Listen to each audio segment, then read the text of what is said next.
An aeroplane comes to the runway for a singular purpose so that you can board the aeroplane and go into the sky. If you want to utilize it to go to the marketplace, well, once or twice you may misuse it.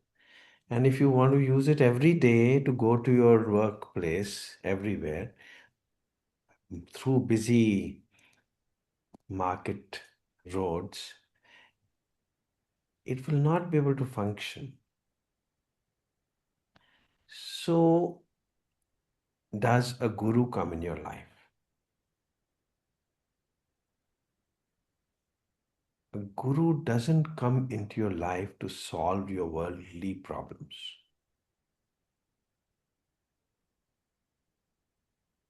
And we continue to be religious and spiritual, so called, and continue to whole life misuse that opportunity. And so we end up achieving nothing. Nothing. Nothing. I'll share with you that year after year in my career, the schools have been approaching me as a doctor that they want to send their 10th class children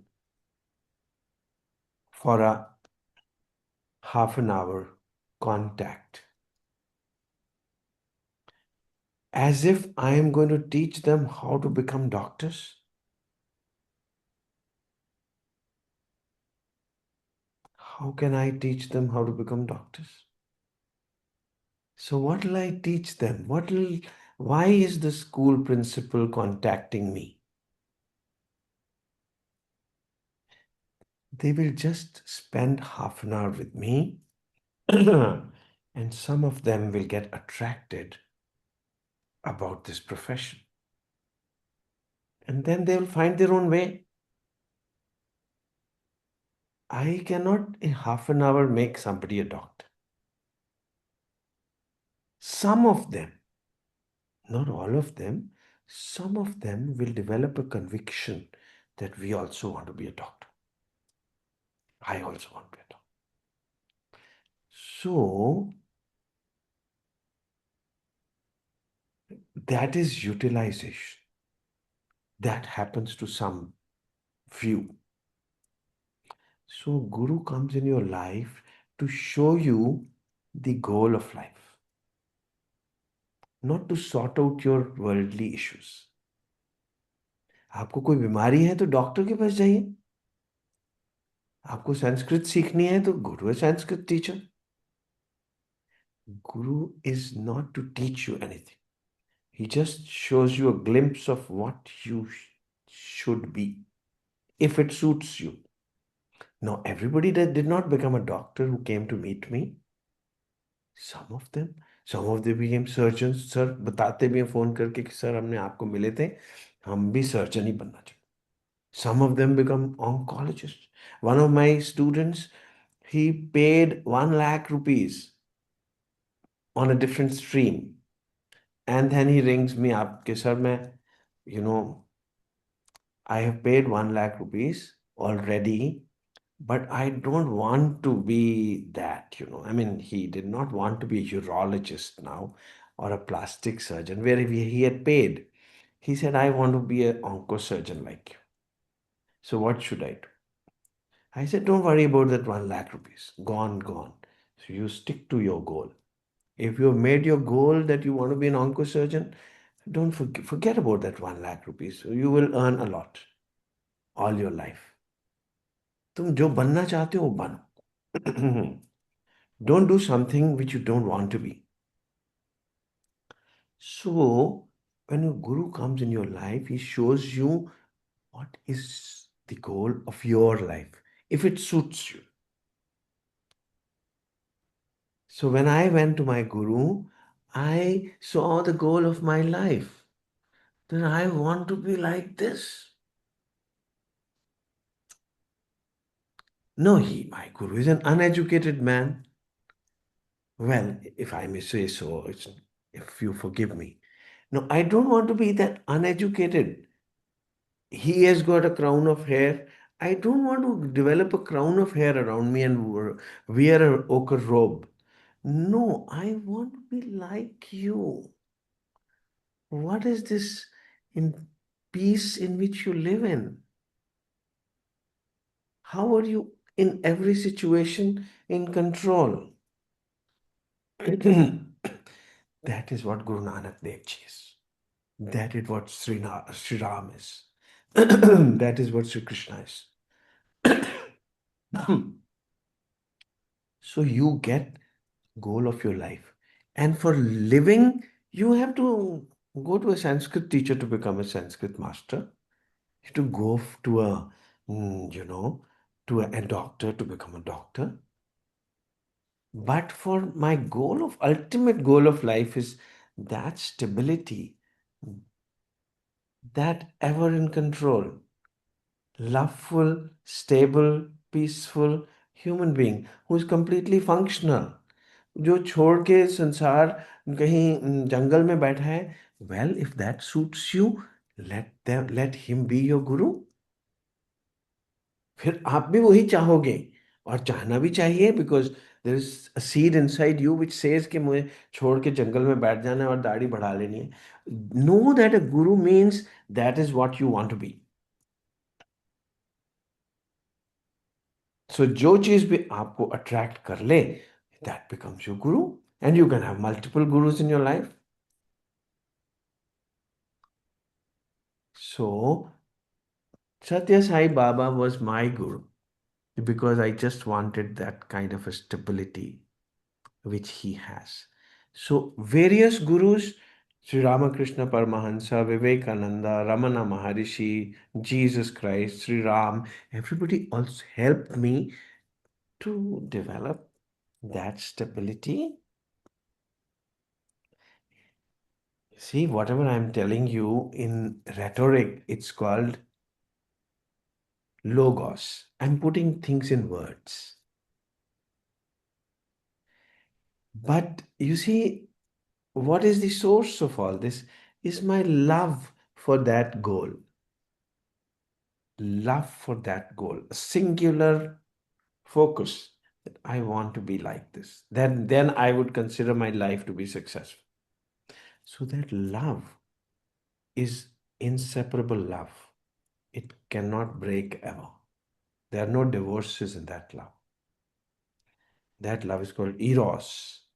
वो अंदर एक communion है, union है, कि वो कभी छूट नहीं सकता। जिंदगी भर जो भी ऑब्स्टिकल्स आएंगे जिंदगी में, वो मैं गुरु को नहीं बोलूंगा कि सॉल्व करो। वो अपने आप matter, I solve the problems the way they come. Shri Ram की लाइफ में क्या क्या प्रॉब्लम्स आई, तो वो क्या वाल्मीकि जी को या वशिष्ठ जी को बोल रहे थे या कोस रहे थे कि मेरे को ठीक क्यों नहीं करते, मेरे को जंगल में क्यों भेज दिया? He sorted out his problems himself. कोई भी श्री कृष्णा की लाइफ में कितनी प्रॉब्लम्स आई, वो क्या वो संदीपानी जी के पास जाते थे कि मेरी प्रॉब्लम सॉर्ट कर दो, मेरे बच्चों ने मुझे क्यों छोड़ दिया, मेरी वाइफ ने क्यों छोड़ दिया, मुझे हस्बैंड ने क्यों छोड़ दिया? ये सब कुछ तो जिंदगी में होता ही रहेगा।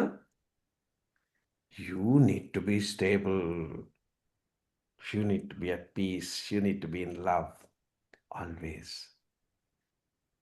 compassionate, passionate, everything. Live life the way it is. Make this life fulfilled yourself. Live it holistically. Doctor Banjana is not the ultimate goal of life. Engineer Banjana cannot become the ultimate goal of life. Why not? Because बन जाओ तब भी आपको satisfaction तो मिलने नहीं वाली। Car खरीद लेना cannot be the ultimate goal of life. Car खरीद लो, अगले दिन वो धूल पड़ी होगी, अब सफाई भी गंदी भी हो जाएगी, आप साफ करने को भी दिल नहीं करेगा। शादी करा लेना cannot be goal of life. शादी तो हो ही जाएगी, बच्चे भी हो जाएंगे, मगर लोग अपना गोल बना के बैठ जाते हैं कि भी मेरे बच्चे की शादी हो जाए, बस उससे बाद में मरने के लिए तैयार। अरे छोड़िए। बच्चे की शादी हो जाए, फिर दूसरे बच्चे की शादी हो जाए, फिर मेरे बच्चे के बच्चे हो जाए, तब मैं मरने के लिए तैयार हूं। भाई छोड़िए, what is all this? You should have some holy goal in life. जीवन मृत्यु मुझे कोई छू ना सके, उसको बोलते हैं मोक्ष। इसी नाम है ना, मोक्ष। मोक्ष मत बोलते रहिए। मोक्ष का मतलब क्या होता है? कि मुझे कोई फर्क ना पड़े किसी भी चीज का, और जो करना चाहिए वो मैं करता भी रहूं, जंगल में जाके नहीं बैठ जाऊं। जो भी जिंदगी जीनी है, हरिद्वार में जाके नहीं कुछ में हरी मिलने वाले। हरिद्वार ये बॉडी है आपकी। Your own body is Amritsar. अमृत तो इसके अंदर मिलने वाला है, अमृत किसी तालाब में नहीं मिलेगा। गुरुद्वार आप हैं, द्वार हैं आप। अंदर बैठा हुआ है गुरु, आप द्वार है। द्वार तो डोर ही होता है ना, डोर के अंदर गुरु बैठा है, आप ही के अंदर। मगर पहले तो वो एरोप्लेन बन के आएगा, तभी तो आपको वहां लेके जाएगा। बट आप मिस यूज करना शुरू कर देते हो एरोप्लेन को, कि मुझे आलू खरीदने जाना है, मुझे फ्रूट्स लेने जाना है, मुझे ऑफिस जाना है, aeroplane please help me. What is all this? Aeroplane had come to take you up into ब्रह्मलोक। श्री श्री श्री श्री रविशंकर जी, जग्गी वासुदेव जी, ये बड़े बड़े नाम हैं, एक आपको ऊपर लेके जाने आए हैं, आपकी प्रॉब्लम सॉर्ट आउट करने नहीं आए हैं। आपके अंदर वो प्रेम जगाने आए। वो प्रेम जब इनसेपरेबल हो जाएगा, आपकी ईगो जो है वो झुक जाएगी कि चलो छोड़ो, तुम जो मर्जी हो, मेरे को तुमको बस प्रेम करना है। जब आपको प्रेम मिल जाएगा, जो इनसेपरेबल प्रेम है, तो बस आपकी बात बन जाएगी। उससे पूरा का पूरी जिंदगी आपकी become a message. Your life will become your guru's message. Guru doesn't give you any messages, doesn't teach you anything. I told you, when people used to come to me, class के 10वीं क्लास के बच्चे आते थे, क्या मैं उनको सिखा देता था कि डॉक्टर कैसे बनना है? वो बस मिलने आ जाते थे, कि उनको लगता था कि हमको भी डॉक्टर बनना है। और बहुत अच्छी बात, बनो। मैं सिखा तो नहीं सकता हूँ आपको कि डॉक्टर कैसे बनना है। वो तो सारे इतने सारे सब्जेक्ट्स हैं, रोज रोज हिंदी इंग्लिश से शुरू होके, isn't it? Every subject is, you do it well, all your subjects do well, be in the first two three in your class, every class, yes, फिर बन सकते हो, isn't it? कोई करियर काउंसलर मुझे बता रहा था, एक डॉक्टर ही एक ऐसी लाइन है जो, अगर आप सिंगुलर फोकस है राइट फ्रॉम चाइल्डहुड कि मुझे डॉक्टर बनना है, तभी बनना चाहिए। अदरवाइज हजारों प्रोफेशन है, हजारों प्रोफेशन करो, डॉक्टर बनने के लिए आपका दिमाग बिल्कुल, पहले तो हर क्लास में फर्स्ट आओ। अरे बड़ा मुश्किल है, बहुत मुश्किल है, फिर कंपटीशन इतने ज्यादा स्टिफ है। I mean that's why my children have not become doctors. ओए इतना रोज कौन पढ़ाई करे? सो अगर इतनी पढ़ाई करना चाहते हो और फिर कहते हो कि मुझे अमीर होना है, ये तुम डॉक्टर बनना चाहते थे, अमीर होना था तो तुम्हें और 100 काम में, कितने तरीके हैं अमीर होने के। Why did you become a doctor? सारी जिंदगी खराब कर लिया आपने, isn't it? सो अगर डॉक्टर ही बनना है for the sake of being a doctor, तो ही डॉक्टर बनो। और अगर कॉम्पिटिशन्स में फर्स्ट आ सकते हो तभी बनो, नहीं तो बहुत सारे प्रोफेशंस हैं। इंजीनियर बन जाओ, उसमें इंजीनियर तो बनोगे नहीं आप, सिर्फ एक इंजीनियरिंग की डिग्री ले लोगे, उसके बाद पता नहीं क्या कुछ करोगे। सो डॉक्टरी में अगर चले जाओगे तो फिर और कुछ बन ना पाओगे, फिर शायद अमीर भी ना हो पाओ, ये सोच लो। क्योंकि अमीरी गरीबी का कोई डॉक्टरी के साथ ताल्लुक नहीं है। It is your your personality. You want to just see people getting well and you like it, then you become doctor, isn't it? So similarly, I would say, गुरु को मिसयूज मत करो। That with that is like misusing your own life. मतलब कि गुरु भी है, अब सिख भी हो, अब हिंदू भी हो, मतलब श्री राम को गुरु मानते भी हो, मगर यूटिलाइज तो कर ही नहीं रहे। श्री राम को कॉपी करो फिर, become like him. Guru Tegh Bahadur को कॉपी करो, तख्ते तवियों पे बैठ के भी कुछ ना हो आपको। Isn't it? I mean, Guru is in your life to give you an example. रो मत छोटी छोटी बात के लिए। मुझे कल कोई बोल रहा था कि I mean we talk like this, कि मेरे को गर्मी सर्दी की परवाह नहीं है, I am a very strong person. And in the same vein, कि जब पंखा बंद हो जाए ना तो मैं आई कैन नॉट टॉलरेट।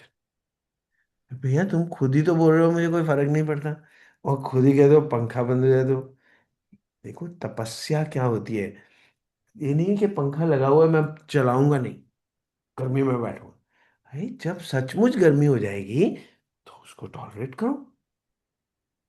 ये नहीं कि मैं बच्चों को छोड़ दूंगा, ये तपस्या है। अरे सचमुच बच्चे छोड़ के चले जाएं तो डोंट बॉदर अबाउट इट। वो तो कभी ना कभी छोड़ के जाएंगे ही। हमेशा कौन किसी के साथ रह सकता है? रह ही नहीं सकता, इम्पॉसिबल है। सबने अपने अपने काम करने हैं, सबने अपनी अपनी जिंदगी जीनी है। इसको नॉर्मल समझ लो। बीमार किसी दिन हो गई ही, जबरदस्ती बीमार मत हो जाओ। जब सचमुच बीमार हो जाओगे तो टॉलरेट इट। जब I mean don't don sickness on you कि मैं तपस्या कर रहा हूं। जब सचमुच बैक एक हो रही है तो मुस्कुराते रहो। हो रही है, telling you my own life in this stage of being. मैं पैरालाइज हो गया था, पैरालिसिस हो गया था। वो 15-20 दिन, एक महीना रहे। ना तो मेरी वाइफ कभी रोई, ना तो मैं कभी रोया, ना कभी बच्चे रोए। वो ठीक है, पैरालाइज हो गया तो क्या पता ठीक होना भी था कि नहीं, ये नहीं पता था। ये तो हो गया ठीक तो चलो हो गया। जब श्री राम को सीता जी को लेके चले गए, कुछ राम को पक्का थोड़ा पता था कि मैं वापस ले आऊंगा। कोशिश की उन्होंने, सक्सीड हो गए, चलो बहुत अच्छी बात है। ऐसे ही जीसस ने भी कोई सोचा थोड़ा होगा कि सचमुच क्रूसीफाई हो जाएंगे। वो हो भी गए तो चलो ठीक है, कोई वैसे भी तो मरना ही है सबने। So live with life the way it is, and don't expect कि सारी चीजें ऐसे ही रहेंगी। नहीं, बदलती रहेंगी। और in all humility, with all smiles, keep accepting life as it is, and bless yourself. उद्धरेत आत्मनात्मानम, ना आत्मानम अवसादयेत। जिंदगी को बेकार मत करने की कोशिश करो, मत करो बेकार। Keep living life the way it is, at whatever stage, at whatever age, with whatever gender you have. जो कुछ भी है, इंडियन हो तो India is the best country, ये छोड़ने की कोशिश मत करते रहो। और दूसरों की कंट्री को तारीफ करते रहो। आप बेस्ट हो। आप अमेरिकन हो तो अमेरिका में भी the best country, but you are an Indian, there is nothing better than being an Indian for you, not for an American. For American, America में भी the best country. Your mother is the best, you are the best, you are the best. चाहे पूरी दुनिया छोड़ दे आपको, but you are the best. Accept it. You are divine. Hare Krishna.